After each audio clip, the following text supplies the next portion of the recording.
인상주의 화가들이 1839년에 카메라가 나왔을 때, 사진이 나왔을 때 보통 화가들이 자기가 하고 있는 일이 유기 같다는 것이 가지는 못했어요.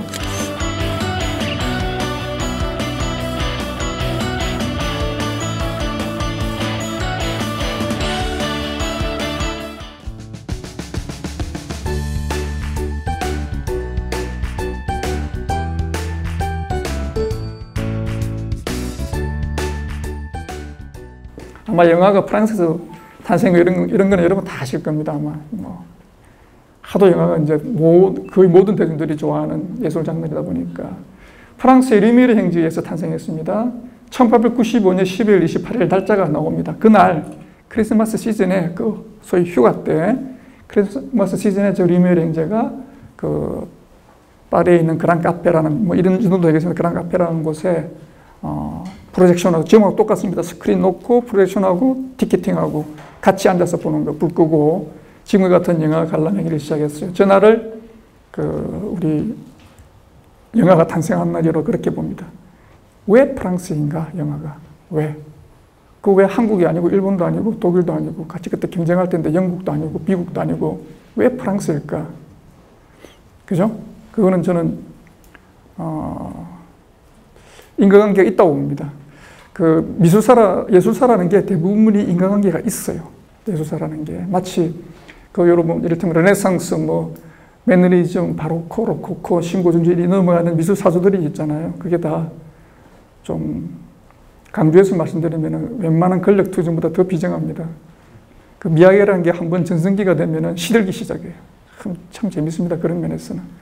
우리 인생사례하고 똑같아요. 전성기가 있으면 내려가기 시작해요. 그렇게 바로크가 아름답다고 온 사람들이 바로크처럼 그리더니 어느 절정이 지나고 렘브란트가 죽고 나고 그러고 나서부터는 사람들이 변하기 시작해서 로코코가 나타나요. 그런 인과관계가 있는데 뭔가 하나가 메이지가 되다가 마이너가 되고 새로운 아주 미미한 존재가 메이지가 되고 이렇게 막 바뀌는데요. 그 메이지가 되기 위해서는 그럴 만한 기초 단계부터 뭔가 있었다는 거죠. 그냥 툭 튀어나오는 경우는 제가 알기로는 없는 것 같습니다.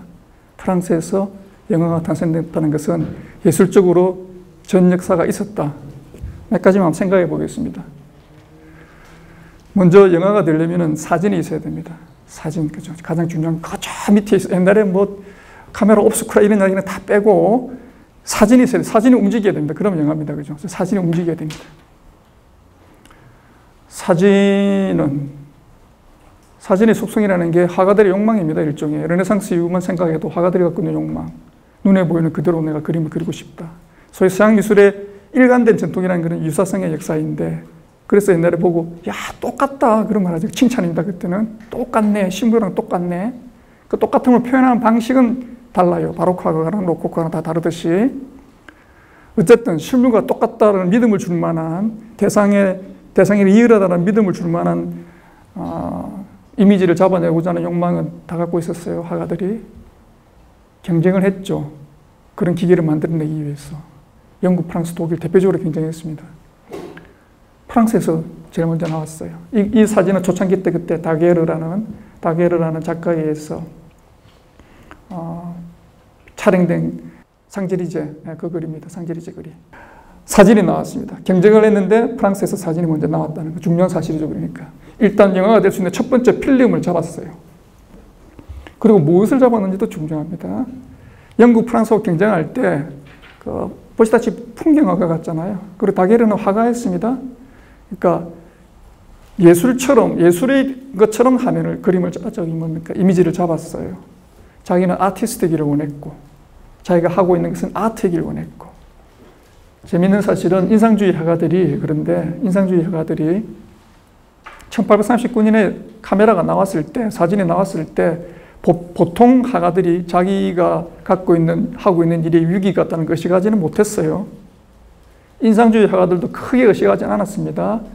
인상주의가 나중에 발달하면서 특히 모네 이런 사람들이 의식하기 시작했어요. 프랑스에서 그냥 나온 게 아닙니다. 그냥 나오는 게.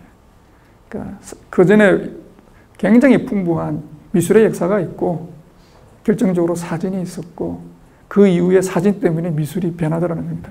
서로 영향을 주고받는 거죠. 그러니까 서로 영향을 주고받는 거죠. 사진을 보면서 그림이 변하기 시작했는데 그 변하는 그림의 최첨단에 있었던 게 역시죠. 프랑스 소위 인상파라는 저 화가들이었어요. 그러고 나서 1895년에 리메르 형제가 등장해서 우리 뭐 영화책 사보면은 영화책 집에 여러분 영화에 관련된 제 교양서 아무거나 보면은 제일 처음에 나오는 그림이 아마 이걸 거예요. 기차의 도착. 우리 영화가 탄생한 날입니다. 이게 기차가 이렇게 쭉 들어오는 장면을 찍은 겁니다. 그때 새까만 조그만 점이 보이더니 점점 다가오는 그게 하나의 영화입니다. 그게 기차의 도착.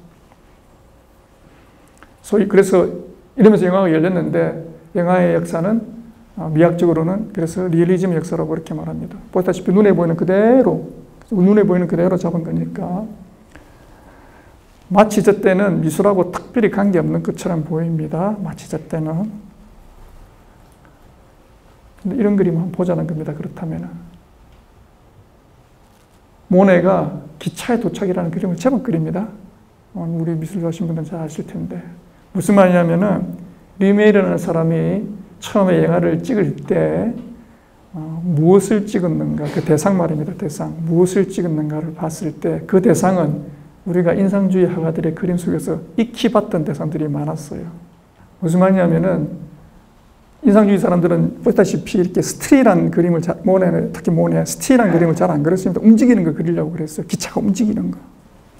움직이는 순간이죠. 그래서 그러다 보니까 다른 화가들보다는 좀 더 역동성이 살아있는데 그런 그림들을 보면서 우리 영화인들이 생각한 것은 영화식으로 설명하면 어떤 대상을 잡았을 때 더 포토제닉한 걸 알게 됐어요.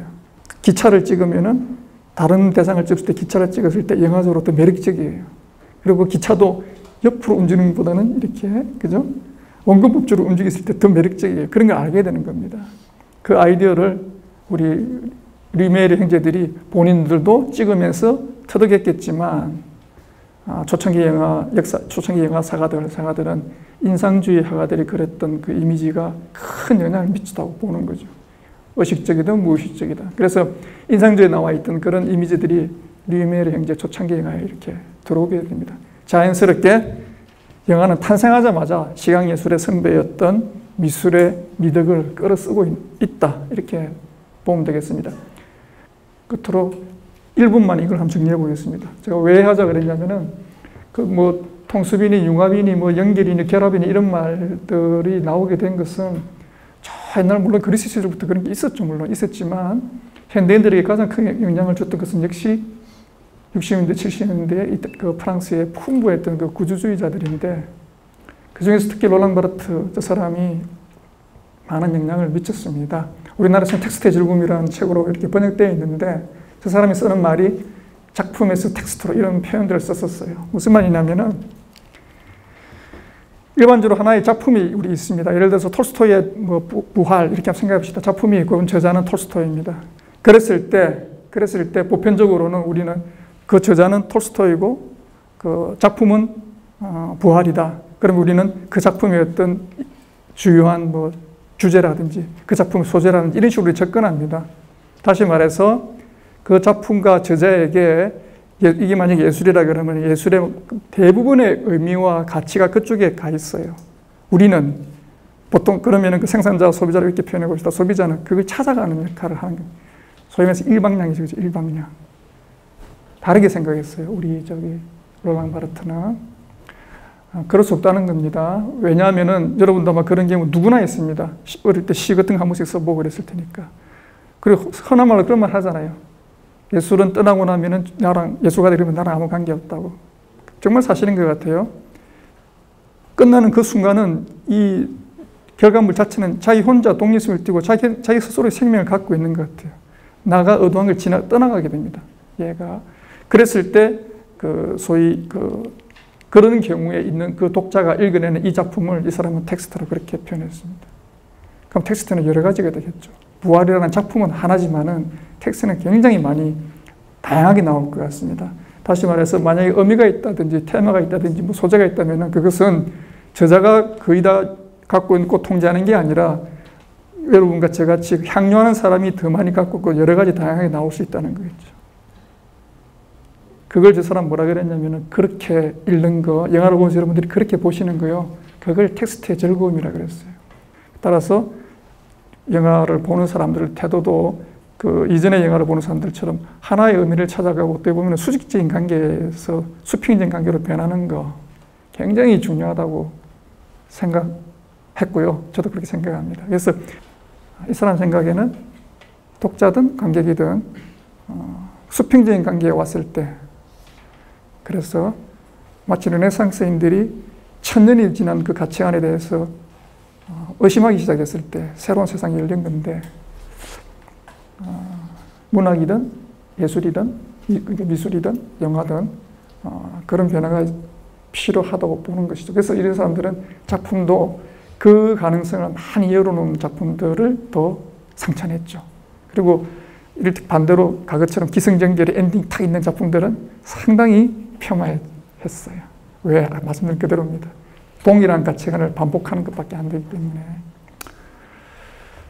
제가 준비한 내용은 여기까지로 하겠습니다. 내가 웃음을 잃어가는 건 발걸음이 무거워지는 건 도대체 왜 그런 걸까요? 열심히 했는데 왜 내가 웃음을 잃어가는데 계속 이렇게